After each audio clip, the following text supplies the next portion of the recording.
dobra sta prijatelja, vedno le naprej na zelene travnike. Bobby in Pika, ko posije sonce, vesela in smeje, odhitita v gori. Bobby in Pika, dobra sta prijatelja. Čmrlka. Bobby, Pika in Baltazar so se zgodaj zjutraj odpravili na travnik. Hoteli so preizkusiti novo padalo, ki ga je naredil mali Trot. A nekdo je bil že na travniku. Majhna čmrlka je pobirala bezgove cvetove in pela veselo pesmico. Poletje je tukaj in bezeg cveti. Baltazar jo je pozdravil prvi. Lep pozdrav, mala čmrlka, jaz sem Trot Baltazar. To sta polž Bobby in Pika Polonica Pika. Kdo si pa ti? Ime mi je Beti. Vračam se domov po dolgem potovanju in sem se odločila, da se bom ustavila za počitek na tem travniku. Mi pa se odpravljamo preizkusiti novo padalo. Želiš iti z nami? Je vprašal Baltazar. Z veseljem. Baltazar in Beti sta skočila prva in vsi drugi so preizkušali padalo. Igrali so se dolgo v noč. Ali bi prišla k nam tudi jutri? Je mali Trot navdušeno vprašal. Ne, žal ne morem. Jutri zjutraj moram zgodaj vstati. Moj dom je daleč stran od tukaj in še vedno imam dolgo pot pred sabo. In tako so se Bobby, Pika in Baltazar poslovili od Beti. Baltazar je bil proti domu videti tako žalosten, da ga je Pika končno vprašala. Kaj je narobe? Baltazar je zaljubljen, se je zasmejal Bobby. Bobby, ne posmehuj se mu, se je Pika razjezila na svojega prijatelja. Veš kaj, Baltazar, vprašaj Beti, ali bi jo ostala tukaj. V našem gozdu ji lahko zgradimo hiško. To je odlična ideja. Zgodaj zjutraj se bom odpravil na travnik ter jo povabil, naj ostane tukaj. Baltazar, Pika in Bobby so naslednje jutro zelo zgodaj vstali. Pohiteli so na travnik, da bi se pogovorili z Beti. A žal so bili prepozni. Majhna čmrlka je že odšla. Edina stvar, ki so jo našli, je bilo poslovilno pismo, ki ga je pustila pritrjenega na drevesu za svoje prijatelje. Baltazar se je usedel na travo ter začel jokati. Tokrat se Bobby ni smejal. Pojdimo za njo, je rekel mali polž. Prepričan sem, da jo lahko ujamemo. Bobby, ti si počasen polž. Nikoli ne bomo ujeli Beti s takšno hitrostjo, je zastokal Baltazar. Bobby se je že skoraj odzval na želitev, ko je izza grmovja stopil jež. Mogoče lahko jaz pomagam. V resnici niti jaz nisem tako hiter, a sem vsaj hitrejši od njega. Baltazarju in njegovim prijateljem je bila zamisel všeč. Iz kostanjeve lupine so sestavili majhno kočijo in privezali vrvice na ježeve bodice. Ježeva kočija je bila pripravljena za potovanje. Spočimo si malo, predlagala Pika, ko se je stemnilo. Nadaljevali bomo pot jutri zjutraj. Baltazar je začel spet jokati. Nikoli je ne bomo našli. Nekaj sladkega voham, to je bezeg, je vzkliknil Bobby. Bezeg? Se je začudila Pika. Pridite, razglejmo se naokoli. In tam je Baltazar zagledal Beti. Rekel je, ali bi živela z nami v gozdu, zgradili bi ti majhno hiško, kakršno si želiš, ne bi ti bilo treba leteti tako daleč do svojega oddaljenega doma. Zelo bi bili veseli, če bi ostala z nami. Da, res je, zelo bi bili veseli, sta prikimala Bobby in Pika. Hvala vam, z veseljem bi ostala z vami, je odvrnila Beti. Bila je ganjena. Vso pot sem ste prišli, da ste me našli. To je tako lepo od vas. Usedli so se v ježevo kočijo ter se odpravili nazaj na travnik. Delati so začeli že naslednji dan. Za Beti so zgradili zelo lepo hiško blizu bezgovega polja. Ko je bila hiška za čmrlko pripravljena, so imeli veliko praznovanje. Povabljeni so bili vsi prebivalci gozda. Pozno v noč so plesali ter veselo praznovali. Bobby in Pika, dobra sta prijatelja. Mali kanarčki. Nekega lepega dne si je kanarček Klemen našel partnerko. Alenka je živela na hrastovem drevesu nedaleč od Pikine hiše. Klemen in njegova partnerka sta si naredila gnezdo na najlepši veji hrasta. Bibi in Pika pa sta od spodaj opazovala ptici, kako gradita gnezdo. Poglej, Alenka že več dni ni vstala, samo sedi v gnezdu. Je mogoče bolna? Je skrbelo Polžka. Kje pa, Bibi? Zagotovo bo valila jajca, imeli bodo mladičke, se je navduševala Pika. Jajca? Mladički? Je bil zmeden Polž. No, seveda, greje jih in iz jajce bodo kmalu zvalili mladički, je dejala Pika Polonica. Alenka je kmalu vstala in ko se je obrnila v gnezdu, je Bibi zagledal 3 mala bela jajca.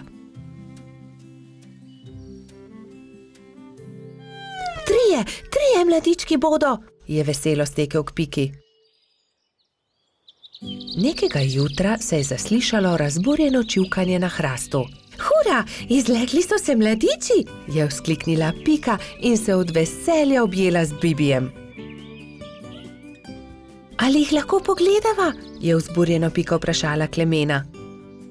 Seveda, ampak bodita previdna, ker so še zelo majhni in nemočni, je rekel ponosni oče. Klemen je odnesel na hrbtu Bibija in Piko in jo izkrcal poleg gnezda. Kako so lepi, je veselo rekla Pika. Polž in Pika Polonica sta nežno pobožala mlade kanarčke. Mali ptički so hitro rasli, kmalu so se začeli učiti letenja. Alenka jih je pridno učila in vsak dan so bili bolj napredovali. Gremo po hrano, bodite previdni, je rekel Klemen. Da ne bi slučajno sami izleteli iz gnezda. Majhni ste še, zato lahko letite samo v najinem spremstvu, je dodala Alenka.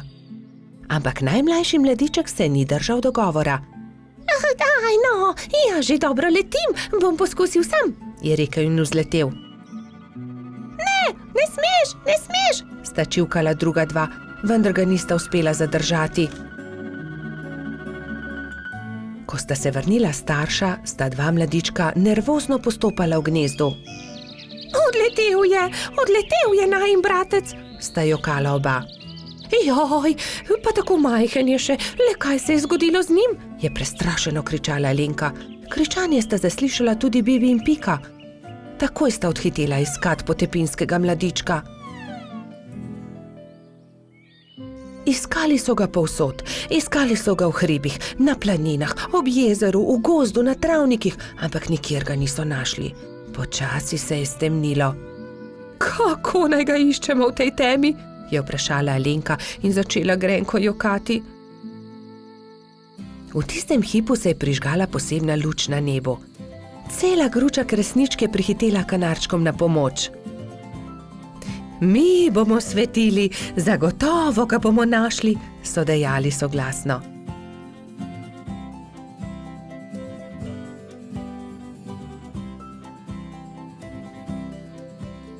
Tam je, v grmovju, je zakričal nenadoma Bibi in vsi so stekli tja. Mali kanarček je utrujen in prezebel dremal sredi grmovja. Alenka ga je dvignila v svoje krilo in ga veselo objela. Pa smo te našli. Od zdaj naprej vedno bodi priden, je rekel Klemen. Alenka je odletela proti nebu, kresničke pa so svetleče se zaplesale okoli njih. Tako lepo je bilo videti, kot da bi vile plesale na nebu.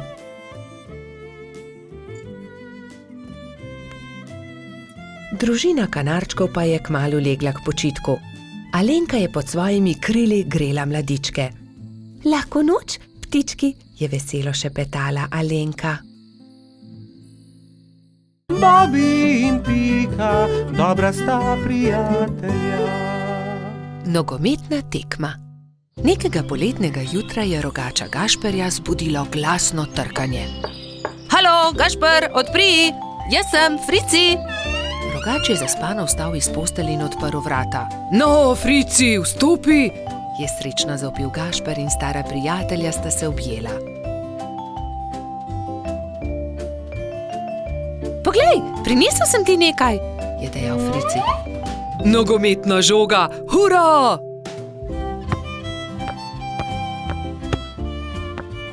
Ampak za nogomet potrebujemo moštvi, ga je opozoril Frici. V redu, sestaviva ekipi. Povejva vsem, je predlagal Rogač. Po zajtrku sta se Gašper in Frici odpravila na pot. Potrkala sta pri vseh. Obhodila sta vse hiše in ko sta prišla do konca gozda, sta se zbrali dve ekipi. Za sodnika so izbrali Alfonza. Sešimo jim barvaste majice, je predlagala Lili. Modre so za eno ekipo, rdeče za drugo. Nogometaši so vadili ves teden. Te smo sešile za vas, je dejala Sapica in Gašperju potisnila v roke rdeče in modre majice. Hvala, sta dejali ekipi hkrati in srečni oblekli majice. Pika in Lili sta prinesli klopi in gledalci so zasedli svoja mesta na robu igrišča. Nenadoma se je oglasila Alfonzova piščalka in tekma se je začela. To je to, teci Bobi, je zavpil Gašper. Sem meni podaj, je zavpil Gumbi. Hura, to je to, se je veselila modra ekipa in se objela. Dajmo modri, dajmo rdeči, je bilo mogoče slišati iz občinstva. Ne velja, Frici, ne smeš z roko prijeti žoge, se je jezil Trot. Res je, Baltazar ima prav, ne krši več pravil, Frici, je strogo dejal sodnik Alfons. Tekma se je vznemirljivo nadaljevala. Tudi rdeči so dosegli 2 gola, modri tudi, tako da je Gašperjeva ekipa vodila že s 3-2, ko se je igra spet ustavila. Frici me je spotaknil, se je pritoževal Gumbi. Da, tudi jaz sem videl, je dejal Alfons. Frici, če bo še enkrat kršil pravila, te bom izključil. Kazalo je na zmago Gašperjeve ekipe. Frici se je nenadoma razjezil. Poglej me, zdaj bom zadel, je zavpil in odrinil Bobija, vendar je od sunka padel tudi sam in v bolečinah zavpil. Moja roka, joj, moja roka! Vsi drugi so stekli k njemu. Hitro stečem po doktorja Sovo, je dejala Sapica in se že odpravila. Če te ne bi bolela roka, bi te najraje izključil, je dejal Alfons. Grdo si porinil Bobija. Da, vem, se je kesajoče oglasil Frici. Kako zelo boli. Prispel je doktor Sova. To je zlomljeno, moram jo dati v mavec. 4 tedne boš nosil mavec, na to ga bomo sneli. Pazi na roko, nič tikanja. Tekma se je končala zmago modre ekipe. Na povratno tekmo bo treba še malo počakati, je dejal Gašper in potrepljal Fricija po hrbtu. Kaj ne, da boš hitro v redu, ne povešaj nosu. Žal mi je, da sem kršil pravila, je ihtel Frici. Obljubim, da ne bom več nagajal, ko se mi pozdravi roka in lahko igramo pošteno povratno tekmo. Do takrat bi lahko malo okrasili Fricijev mavec, se je smehljala Pika. Pridite, vse vas povabim na malico. Prijatelji so se zbrali v Pikini pikčasti hiši. Vzeli so najprej flomastre in z lepimi slikami poslikali kozličkov mavec.